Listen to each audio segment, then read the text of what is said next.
So I'm happy to welcome Nate Day on stage. He's one of the local search relevance heroes living in Charlottesville. And being one of his former colleagues, I have firsthand experience from his brilliance. So working with one modality is kind of boring nowadays, so I'm excited that Nate now takes us into multimodal land. So Nate, take it away. Thank you for the lovely introduction, Daniel. If you guys want to scan that QR code, you can get a link to the Google Slides. I think I made it non-editable, so don't change anything while we're live, please. But that's what the QR code is. And I just want to start off, say most of this work is not me. It's kind of part of this team. I refer to us as like a bluegrass band, but we're a remote group of folks straddling kind of different disciplines. We all call ourselves the data team at work. And we do all of the search here at Easy. But it's really all of our work kind of here that you're seeing. I'm just kind of here taking credit for it. So it's nice to be that. So what do we do at Easy? Easy is a stock marketplace, and the whole goal of it is to make creativity easier, get more people creating, more people designing, kind of make a more beautiful place. Who comes to use our product? It's really a big range of people. Most people are designers. Whether that's professional full-time, whether you're at a design firm, you're working in-house in a marketing team, or you're just someone kind of designing stuff for a league that your kid's in, birthday flyers, we kind of get the whole gamut of people coming to us. So, but fortunately, if you're just trying to do kind of these, goals of helping people find more stuff to be creative with, all those people are really pretty similar at the end of the day in terms of what kind of search needs they do. So we've all heard this before, right? A picture is worth 1,000 words. And I want to start here and kind of challenge us to say, so why are we all still using text search boxes to do everything? And for us, obviously, as a creative stock company, this would be a big way to kind of leverage and open up a lot of the catalog and kind of really improve findability for our users. So does anyone in here have Android phones? Maybe one or two people, not from Charlottesville. But they've had this cool circle to search tool since 2024. The way it works is you just take an image, circle around it, and then boop, your query's gone off, and it's going to return images and results that are similar to what you circled. So it's a great way to find stuff if you don't have the words to describe it. And it's a really powerful way to get around and open up new fields. You don't have to be an expert. You don't have to know the jargon. You can just find things now. So I'm going to use this timeline so that we can kind of talk about where we are in space. So my journey with Easy started there in February 2023. We are here, Haystack, April 2025. Super glad to be here and super glad all of y'all are listening to me now. But circle to search is kind of right in the middle here, right? 2024. And this is when it launched publicly. And I'm going to talk now about kind of what powers circle to search in the back end. So Clip was a model released by OpenAI. We'll talk about the timeline here in a second. But Clip is really this kind of novel pre-training watershed-ish moment where instead of feeding models text and asking them to predict, next token with mass language, you take an image and you take that image's caption. And what we're doing in the left panel there is taking the image in green, captions in purple, and then getting them to have what they call a contrastive loss. So CLIP stands for contrastive language image pre-training, and that's what you see here. And the goal of this loss function is to make those items on that blue highlighted diagonal, make those losses smaller and make all the other losses bigger, right? So push them away, push similar to similar. And this is a pretty, simple idea, but the results are absolutely massive, right? You can think about it not just in terms of tapping into a whole new swath of information that's on the internet, but it's also the learning and the output of these things started setting benchmark breakthroughs on everything. So this second panel is how you could use CLIP as what we refer to as a zero-shot predictor, where you give it an array of texts and one image, and it tells you which text is closest to the image. And zero shot here is treated as if it's a classification problem, but this is essentially what a search problem would be, right? Text in and a bunch of images, and then we kind of flip that on its head and give you the best images coming back out. So when Clip launched, this is its comparison to the other state-of-the-art image model. And it's night and day, right? Usually we look at these benchmark things and kind of scanning through a table with a lot of numbers in it, and they've highlighted a couple numbers that are a couple decimal points higher than the other ones. These were not that, right? ImageNet performance went to the moon, and it really is a super promising way forward for us. So this is a big kind of boring table of benchmarks, and the big thing here with OpenClip is Clip was developed by OpenAI, right? Who lots of groundbreaking stuff that comes out of them, but not immediately transparent on how the model was trained, data was used, licenses, if you're going to use them in derivative products, somewhat sticky. So OpenClip is a project that came out of Europe, and with help from engineers at OpenAI, essentially a reproduction of the data, the model, the whole kit and caboodle, but done so openly with a permissive license so we can all use it. And this is actually the package that we're using. So nothing's really different from Clip other than now we can track everything all the way through. But still very important stuff. So these are some of the key milestones on this benchmark. You can see in the blue is really the OpenAI's Clip, and you can see the accuracy, the training sample seen. OpenClip comes out a little bit later, right? It took almost a full 2 years to get there. Slightly different training data, right? WIT to Leon 2B, more training samples and better performance, right? Google, right? This is still before that circle to search thing hits the market, but they're releasing their own SIGLIP, which is a slight tweak on the loss function to make it better handle large batches of stuff, right? So still people are investing in this space because all of this stuff is what powers really multimodal understanding in LLMs, right? This is kind of the backbone, vision to text image that's driving that understanding. Also, this is kind of what scaling laws look like too, just kind of in visual, because I think we look at these things and we say, yeah, why don't we just get the highest accuracy model? And sure, that'd be nice if they were the exact same size and it costs the same time to run them and everything. But you can see here in the area of these dots the number of parameters in each of these. And I think we know these a little bit intuitively. They're bigger.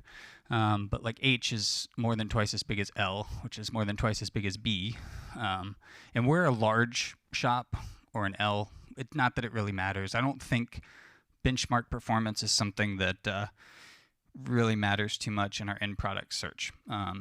Probably doesn't for your end product search either, I would say. So I would, just a word of caution. I don't think we need the latest, greatest. B probably would have been enough, but we ended up landing on L. So the idea here too I wanted to call out is there's this little gap, this thing that happens here where I highlight two of these L's, and the only thing that changes between these two models highlighted is the data that goes into them. So people are talking now about peak data, or maybe we've consumed all the trainable information out there on the internet. People are starting to do synthetic data, stuff like that. This is an instance where a group came along, took that Leon 2 billion, which is 2 billion image caption pairs, and scrubbed it essentially with some models like Clip to find the cleanest 1 billion examples in that data set. So they cut the data set size in half, but benchmark performance goes up, noticeably, right? 75 to 79 there. So I think just a useful thing to remember, we're actually on a data comp model now. Not that benchmarks matter, but it's useful to remember, right? More data is not always good, right? And especially when you try and scrape all of the internet, you're going to collect a lot of bad stuff in that scrape too, right? So web scale usually leads to more performance, but this is a great example of where we've maybe the scale of the data has gone a little ahead of what's good for model accuracy on the output. So this is kind of the timeline of where those things left off. So rolling into easy, I knew Clip was out there, and I knew that hybrid search was powerful.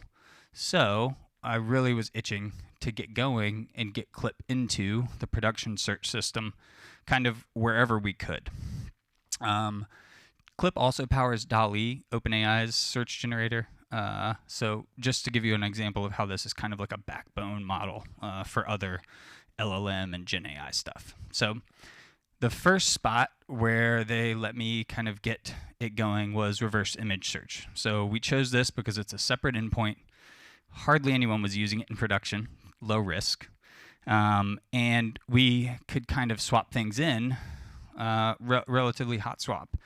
And what we ended up doing here was taking, this is just kind of an example of shoes. Those are Nike Jordans, if you are a sneakerhead.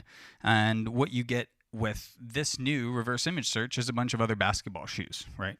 Kind of in the same outline. And it's not so much whether it's 6 shoes or whether they're all black. Clip takes this idea and says, this is a basketball sneaker.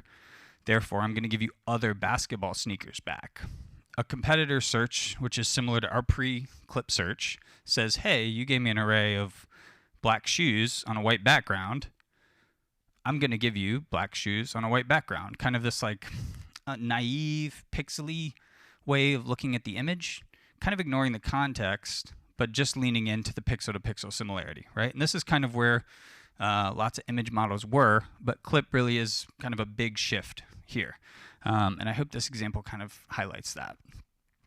So when it came time to A/B test this thing, this is something that we'd kind of rolled out internally. Our CEO was super gassed up about it. He'd been talking to like other people in the industry and trying to run it all. There's this thing in the stock creative industry where everyone's kind of like in competition, but also friends with each other at the same time, because it's a small community, similar to maybe search doesn't have the competitiveness, but talking to a lot of people, and he was just super jacked up about it. So when it came time to A/B test it, he said, don't even worry about it. It's so much better than the current thing that we have. Just roll it out.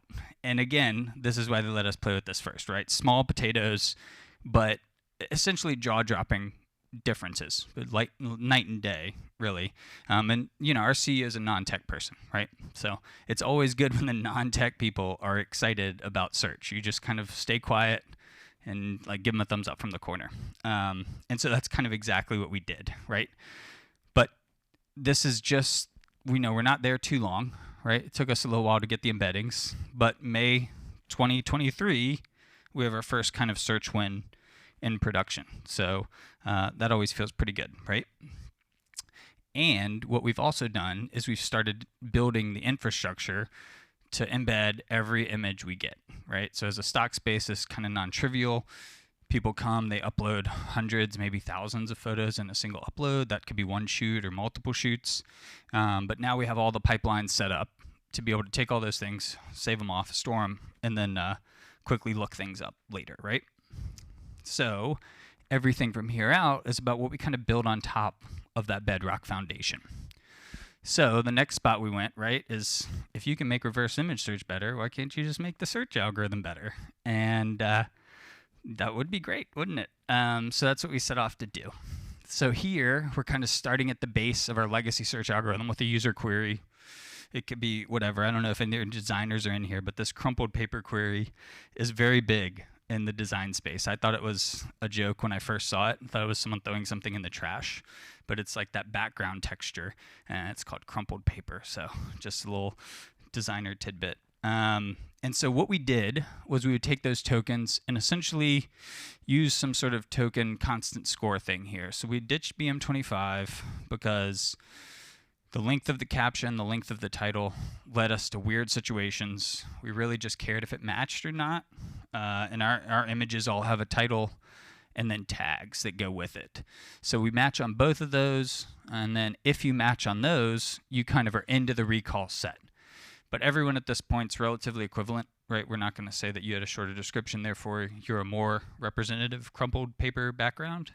You're all equal, really, if you have matched crumpled paper. So what happens next is we have this behavioral score component. And this is really kind of just legacy user behavior for that query key. So crumpled paper, what have people done with this? It counts saves, it counts downloads, it counts clicks. in different weights, and we essentially boost those items with past interactions with this behavioral score thing. We use elastic rank features for this, which are fantastic if you find yourself doing this kind of work, quickly looking up things by key, super fast and super nice to use. And then finally, the last little bit here is we put tiebreakers on top. And so these tiebreakers are like our business logic rules. CEO wants aesthetic things that we've deemed to be high quality content, like 5-star stuff. We also care about freshness in here. We also care about trusted contributors, people that we love. Those kind of things are business logic, and they're almost always best suited for staying as such business logic, right? They can change on a whim, and I want to be able to point to what's happening in the search algorithm when I talk to my CEO and he's not excited about search, asking me why this is here. So I can point to it and I can say, this is the business logic rule that you made 2 weeks ago. Should we remove it? And sometimes the answer is yes, sometimes the answer is no, but at least we always can point and trace it back to the why, right? So this is the legacy algo, and it served the company quite well, the behavioral score being the big part. And there is a window on that behavioral too, so it's not there forever, but it does a really good job of capturing what other users have done for the same query, which is almost always a good idea. What do we do this in? We're an Elasticsearch shop, and we're pretty happy with that too. So when I came in with this embedding stuff, I was like, all right, well, I want to do all this hybrid search stuff, and we're running Elastic 7 because we're like that. We're like most people. We're not on 8 yet. And so they were like, all right, well, let's upgrade to 8, right? Do we need to get a new vector DB in the mix? All of these questions started to swirl, but we really didn't want to have to leave this system behind, right? That's its own migration problem. So this is kind of a walkthrough of the first algorithm that we tried. User query on the bottom. That hasn't changed. And so instead of just having the tokens kind of feed in on that query, what we're going to do is we're going to actually embed the query with the clip text encoder and then use that as a way to kind of expand recall, right?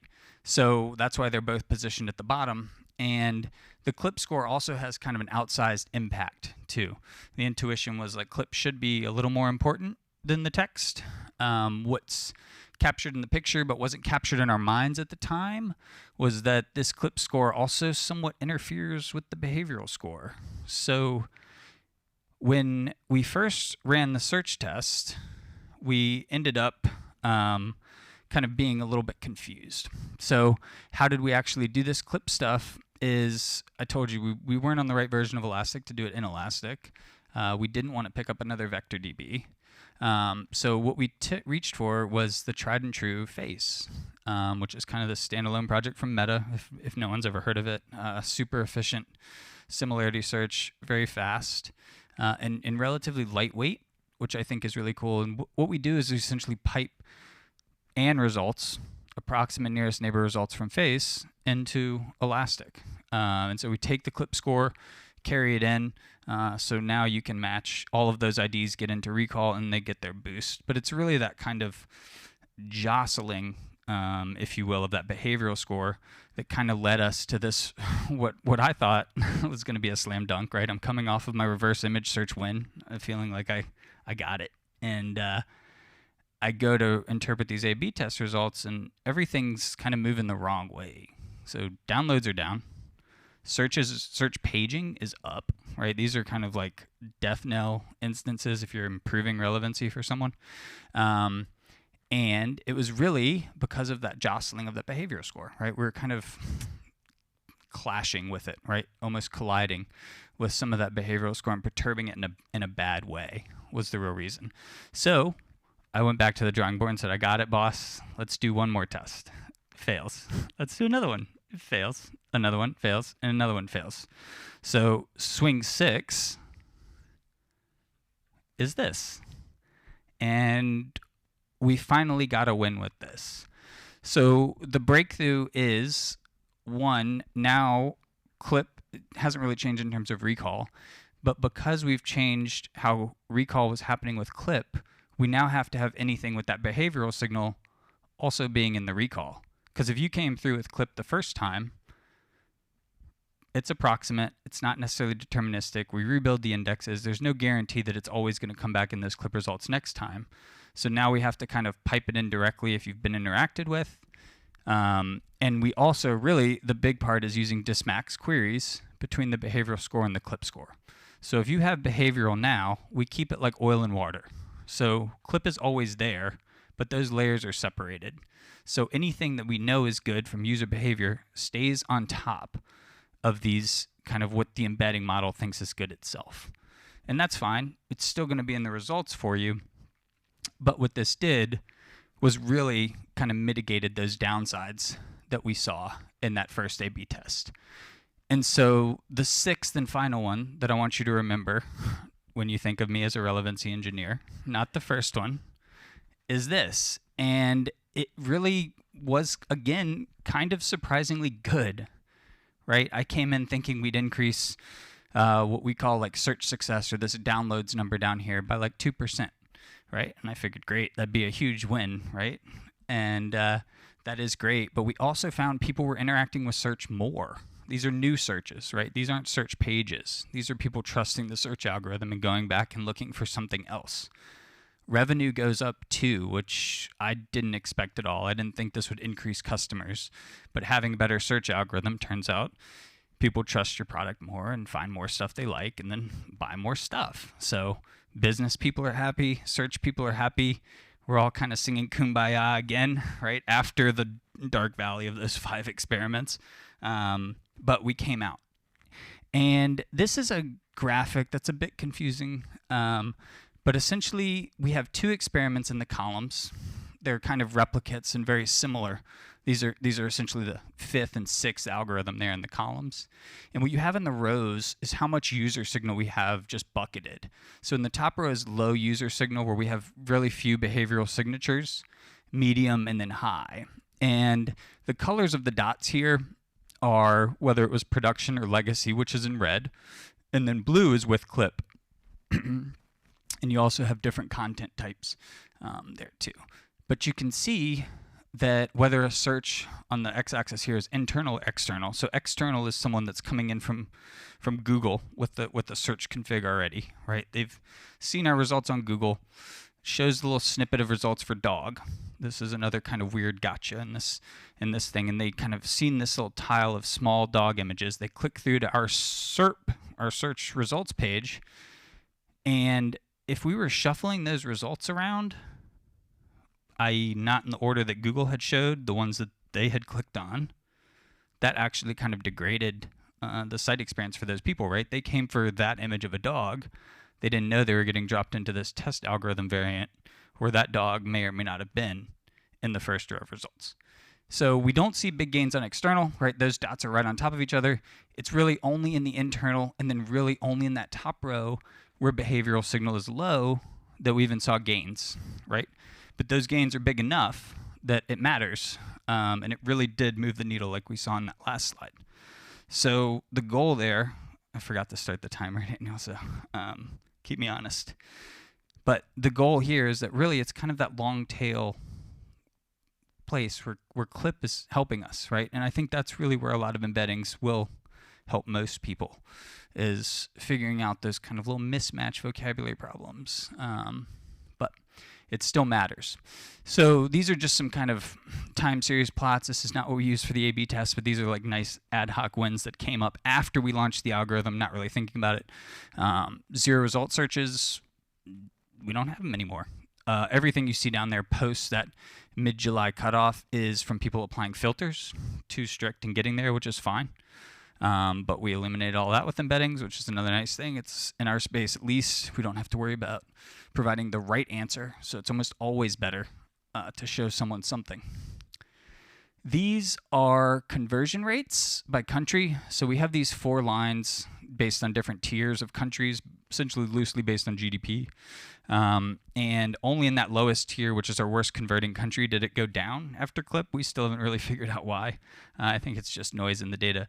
But the other clear make for stark inflection points right after clip launch, and this fits with the data we actually saw in the A/B test about increased conversions and thus increased revenue. So again, we're singing Kumbaya at this point in time, right? So here's where we are. It's July 2023, and we just launched the image search in May just launched this thing in July, even though we spent all of June and May kind of wondering if it was going to work at all. And so now they're like, all right, that's great. What's next? Okay, fine. No rest, right? There's always something new for Q3 or Q4 or whatever the next quarter is. And so we started turning our attention to this thing called Blip. So Blip, if you guys guessed it, has something to do with Clip. That is one good thing about naming things. At least people like to take the jokes as far as they possibly can, or at least pay homage as far as they can. So Blip is this idea where you take a frozen image encoder and you link it with this idea of a Q-former to a frozen large language model. So given an image, you then output the caption for that image. And does anyone want to take a random guess at what the image encoder Blip uses? Burnt. No, it's Clip. So it's okay. There's no more questions. So that was your only shot. But so we have Clip here, and then we're getting to use these same embeddings again as input. We're not re-inferring all of our images again, right? This is the same embedding going back through, and now we're able to generate captions for images too. So what do we do with this? We're not going to override what users tell us, but when you upload 100 images from a photo shoot and you don't want to write an individual caption or title for any of them, we offer you a magic metadata tool now where we'll start to label images for you. And people, it turns out, really like that if you're a human being. So it's been really nice, not so much from a revenue standpoint, but as a contributor happiness thing. Because in the stock art, right, we're really kind of this middleman for creatives, taking images, videos, designing vector graphics, and then passing them along to people. So we're kind of facilitating that upload process, helping these people really capitalize and make some money for themselves, right? That's kind of the thing. It's all like a big profit share. So the frozen LLM, it's not a question, but it uses a FLAN T5 model. It doesn't really matter, right?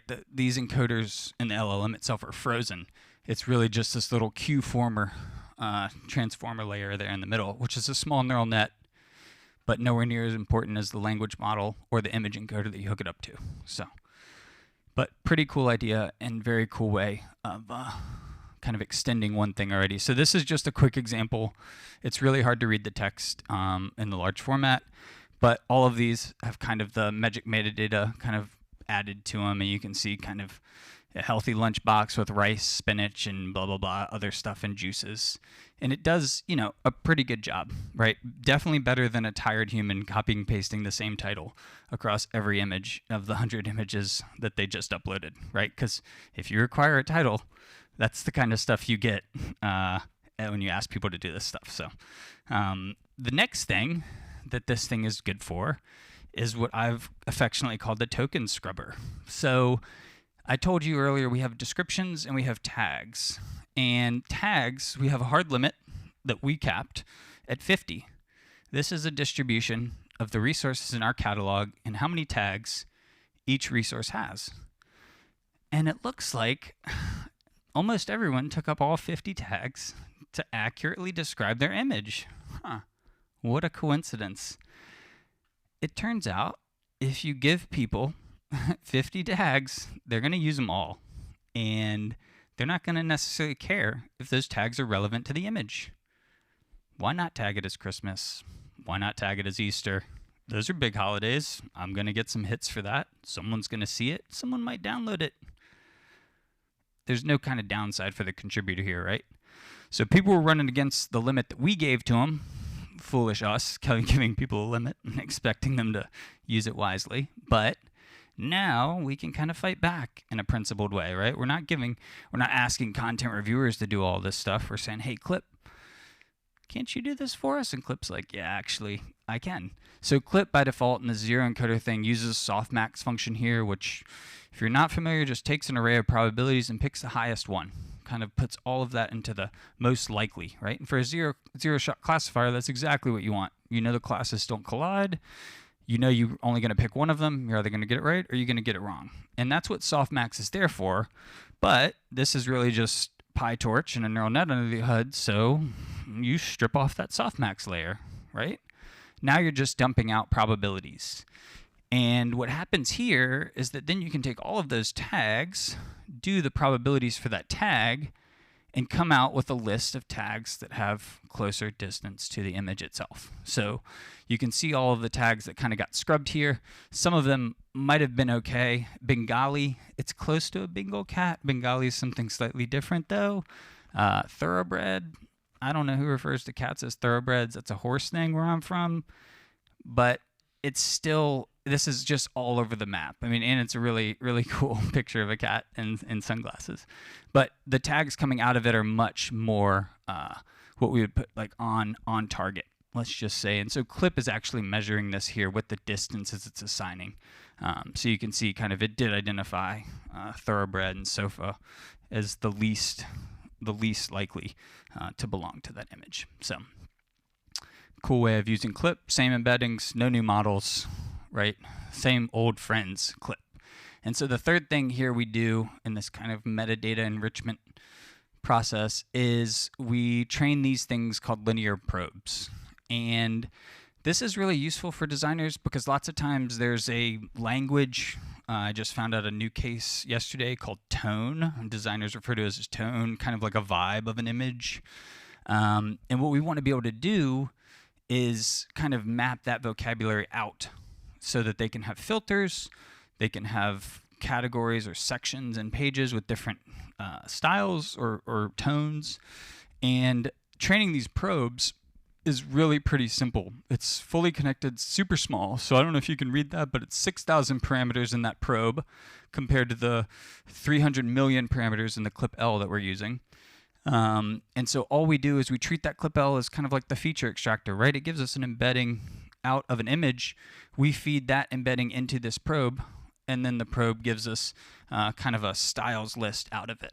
So here it doesn't give us 0 styles, but if you take an image like this one, feed it into the linear layer, this is kind of supervised machine learning really, it tags things out kind of with multiple classes, or not classes because they're not required to be exclusive, but you get these really relevant tags, and we then pipe this in as more metadata that's filterable like that. So this is kind of an example at scale.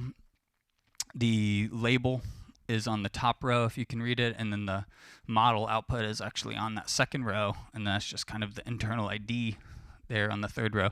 But you can see it does a really good job, and sometimes actually the model seems to pick up on stuff better than maybe what the original label was. So super happy with this. Again, everyone was kind of stoked that the model could see that, right? People kind of didn't believe it going in, but there's so much stuff that's inside of these models and all of the data that they've seen that if it has a good example of something, chances are really good that this linear probe strategy will be able to yield you kind of whatever you want from a supervised classifier. So the fourth stop on this journey is I had this as categorization, but it's really clusterization at this point. So what we did here was we took a random swath of photos. This is just a photo example, but you can do it with any content, and set a random K for K-means clustering. That seems to be the only thing that we're able to get through in any sort of reasonable fashion for the scale of our data set. But set it to 42 clusters here. And you can kind of see this is a kind of a component map out of where those things are, the cluster ID is in the number, and the top 2 tags within that cluster are there kind of shown as some sort of textual description of it. And it's cool to see because the stuff you think should group together, like entertainment, I think is all the way up there at the top, groups together. That turns out that's a bunch of red carpet photos. People are interested in that. And then you can see stuff like woman young and young woman being grouped close together. And the cool part about this is that we're not supervising really any of this. We're just saying, go find 42 clusters in there, and then we're kind of labeling them after the fact. Once you have those clusters, you can also do things like a hierarchical clustering on those centroids, which gives you interesting insights into where people are using your catalog. For us, we've never collected categorization stuff before. So having something like this in our arsenal to be able to report back to business team about which content's performing well when is useful. right? And it's something that's kind of coming as, again, no new embeddings, right? Just simple kind of k-means clustering stuff on top of really good embeddings, right? And so it's hopefully getting a lot of mileage with established old tools, and we're enjoying it. You can also use it as a zero-shot classifier to label known taxonomies too, right? Tell me which category this thing belongs to, and go through that, and go through sublayers where you go through child labels as well. But still super useful and kind of no new embeddings, right? So user downloads, this is a little bit harder to see here on the screen, but we have a lot of people downloading a bunch of different things all the time, right? And some people stick to one thing. I don't know if you can see here, this guy in the middle here is like an electrical engineer. All of his photos are there. Someone over there is an interior designer. But then some people really bounce all over the place. So one guy really likes cats, one guy's into seahorses, nebulas, all sorts of weird stuff. And we have a recommendation algorithm that's based on collaborative filtering, which works great. It's just sparse, right? So we don't have stuff for everyone because our catalog's so big, most things haven't been interacted with. So this is kind of our backfill algorithm for recs. So if we don't have good recs based on other users' behavior signature, we fall back to this clip embedding recommendations for it. So taking someone's downloads, and then if you just take the one cluster and their download signal, essentially gives you the centroid for all of their downloads, and it leads you to pretty homogeneous but relatively relevant results, right? You get all clouds, you get all insides, all kind of religious Jesus pictures. But if you start upping that K, and we decided to just do this based on how many sections we wanted to have in the web page and in the email mailers, you get very distinct segments of the catalog back to these people. So you can see, you take someone that's all clouds, and then all of a sudden they're getting clouds, I think that's coffee beans, and then like office productivity. And then the marine life person, suddenly they're getting grass, seahorses, and then also marine life in the middle. Cats, you're still getting distinct cats, even if it's all cats, right? And so these are just kind of like relatively easy, super simple to code, but wonderful ways to kind of improve the experience for people. I have 5 minutes, Daniel says. So this is the last bit I wanted to talk about. This guy, Jorge Luis Borges, Argentinian surrealist, if no one's read his stuff. But fascinating, and especially fascinating now that we find ourselves in this kind of age of AI and Gen AI especially. There's this one of his most famous stories is about a library of Babel, and it's a series of infinitely connected rooms. Each one of these is a mini library, but it's infinite. And everyone in there's a bunch of librarians that work there, and they're just all going around, picking up a book, reading it, looking for the truth, and then going on and on and on. And it goes on forever, right? The hallways are infinite. There's always another room to look for. And so we were like, okay, well, what happens if we start doing this in, let me see if I can do this.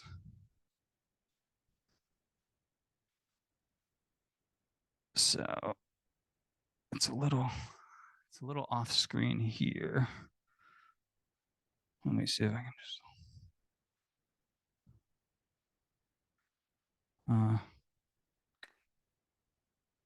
I can't get back to, there it is.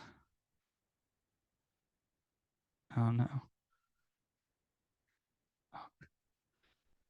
I don't know.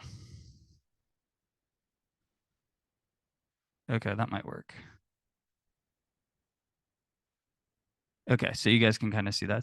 So this is Borges, and the idea is that you can input and then weight multiple components of your query.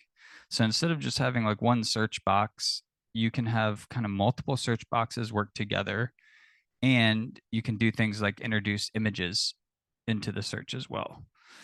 So if you have an image and then all of these components are individual, you can get rid of any of them. You can also change the weight of the images too. So if you like kind of get rid of Babel, so we put Babel down to 0, all of the results will kind of then be balanced based on books and libraries.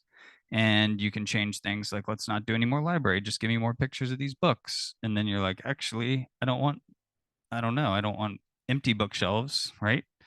You can add stuff like lots of books. And the idea is that you're just able to kind of explore this space in kind of a, I don't know, an explorative sense, right? And this ability to kind of blend the weights yourself, I think, is kind of really important. There've been a lot of good talks today about recommendations and getting LLMs to reflect personas and stuff like that. But anytime that we can kind of give control or granular control to users, not every user wants to do this. But if you're a creative and you're looking for just the right thing with just the right tone, it'd be wonderful if we could show you, hey, this is the tone centroid or the tone embedding that we have for you based on your fingerprint. This is the embedding for your text query. And now you kind of have the control to kind of balance, mix these, add to them as you see fit. But it's really just vector math all the way down, a lot of really simple vector math at that. But this idea of doing weighted averages between the vectors works. And we're just kind of blown away every time we go to trot this thing out, even us playing around with it internally. So super cool, but I think more people should be looking at this space as something fun for kind of a new UI, a new way to explore catalogs, right? We're not just one search bar anymore. Vectors let us combine and mix things kind of at will. So that is most of my talk. I have a relatively good, and then so this is kind of the journey that we had all the way through. And yeah, I think we did quite a bit in 2 years. So I hope y'all enjoyed listening. And now I will stand here for another couple minutes and stop talking. Unless you ask me a question, I'll talk again. So Thank you. So we'll have time for at least a couple of questions. We have one online from Tija Busa. I probably messed up that name. Sorry about that. So referring to one of your quotes, K-means clustering on top. To know which categories in which cluster is performing well, tell me which category that belongs to. No new embeddings are required. Can you elaborate that a little bit more and maybe with an example? So I think this is back on this slide. And so we think of this kind of clusterization stuff, not so much as directly surfaced to the user, but attributes that we associate with all of the images kind of in our catalog based on the clip embeddings of those images. So it gives us an extra label. It's similar to that metadata enrichment. So we're adding this on. And then what we can do is we can look over all the download logs that we had and say, actually, in springtime, all of our outdoor nature categories there in the blue, like nature flower and nature plant, do better than they did in the wintertime, right? And it's never anything necessarily groundbreaking for you. But if you're talking about where you have too much content in your catalog and where you might not have enough content in your catalog, this gives us a really good way to quickly get a handle on what's hot and what's not. And so one thing that came out of this that's not here is this idea of vintage. So vintage anything was a kind of underrepresented in our catalog category, but way overrepresented in terms of user engagements and query traffic that was coming in. So as a result, our content team has kind of started looking for more contributors in that vintage space, people that are bringing us vintage content and trying to get those through the queue as fast as possible.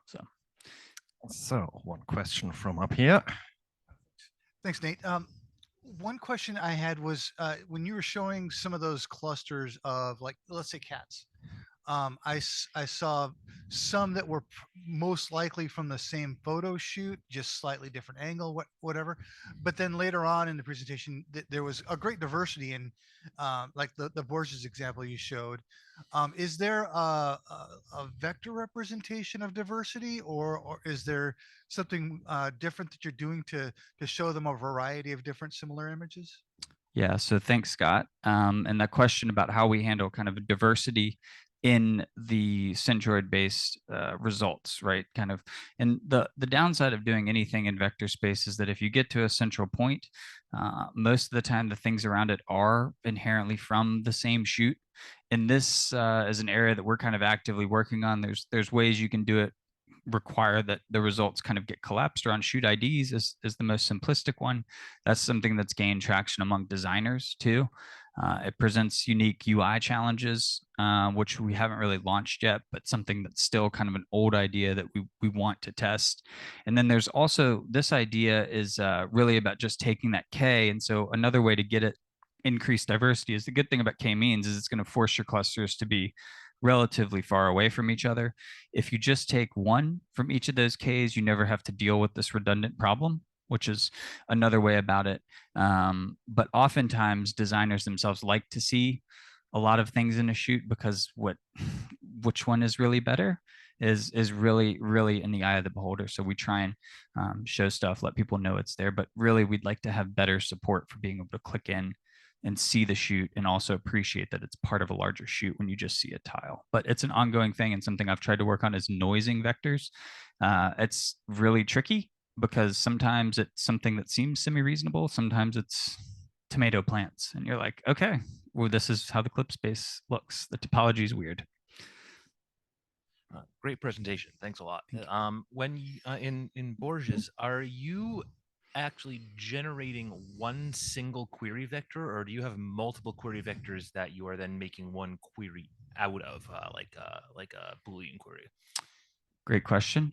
So how we're combining the vectors here is that each thing you can see at the top, even the ones that are kind of this, even Babel right now is down at 4. All of those represent their own embedding. So they each have their own clip space. And then what we're doing is we're just doing a weighted average, in this case, between 4. And the slider is the weight, right? One nice property of this space is that you can actually go negative weight and say, maybe I want books, but without lots of books, and you end up in these kind of relatively bizarre weighted average spaces. So to answer your question directly, it ends up being one query vector. 4 embeddings, whether it's images, text, whatever, get averaged out based on the weights, and then you're left to explore, like any exploration,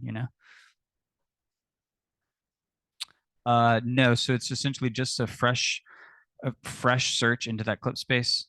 So that new combined query is essentially the query that goes up. So goes into face, pulls out the closest neighbors to that query and in the approximate space, and then those are the results that you see here. So let's once again thank Nate. I'm sure he'll stick around for more questions. Thank you for an excellent presentation.